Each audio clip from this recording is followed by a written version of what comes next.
So imagine you're sitting down, having something to eat, thinking, relaxing, reading, whatever you're doing. And someone walks up to the table across from you, pulls out the chair, sits down, kind of leans back, puts one leg over the other, casually tells you, you probably don't have what it takes to do anything significant in your life. What would you say? It'd be outrageous, right? That's a ridiculous scenario. Well, let's say that the next day you get up, you go to walk, run, work out, and he shows up again. Starts running next to you, casually reminding you that the odds of you changing, doing anything for the better, are slim to none, that this is kind of a waste of time for you. You brush it off, you go to work, and guess who, right? He passes by your desk, leaves a little note saying, that your bosses, your higher-ups, they're cut from a different cloth. They just see things in a way you can't.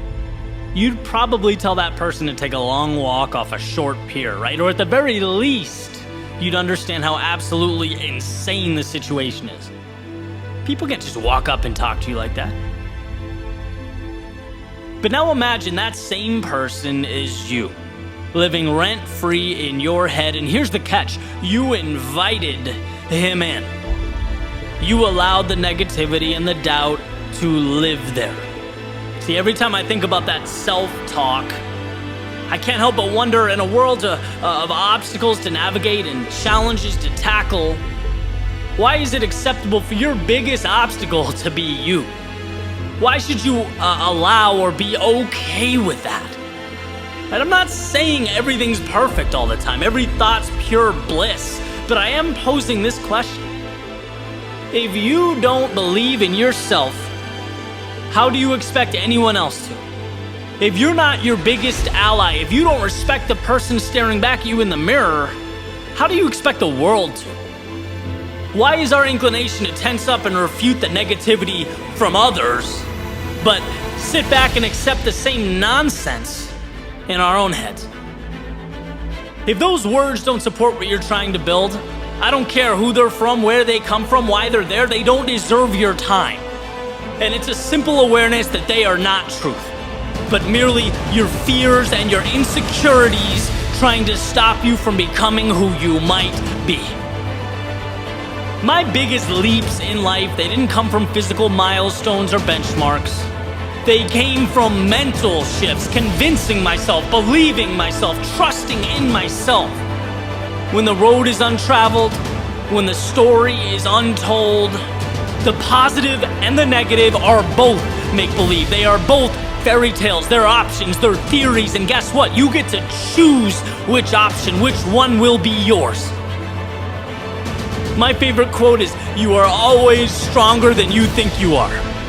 Not so much because it reiterates how high the bar is, but because it reminds me how low we often set it for ourselves when we're not paying attention, how loud that negative voice can be. When I was unemployed, I was writing, I was running out of money, my life changed because I stopped seeing myself as some lost, jobless mess, and I started seeing myself as one of the greats with a hell of a road to travel. See, people always follow through on who they believe themselves to be.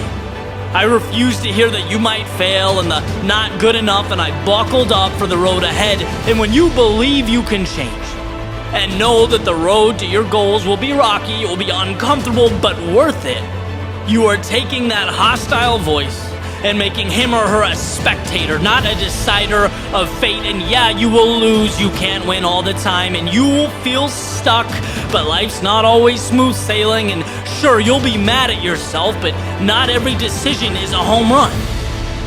But these situations are the byproduct of a journey, and here is my point. Self-belief is being able to differentiate your situation and pointless negative talk about the situation. It's about remembering that you are the gatekeeper of your own mind. When you believe in you, it places your faith, your strength, and your determination in the driver's seat. It makes everything else trivial, meaningless. It makes it an option that you are simply not going to choose.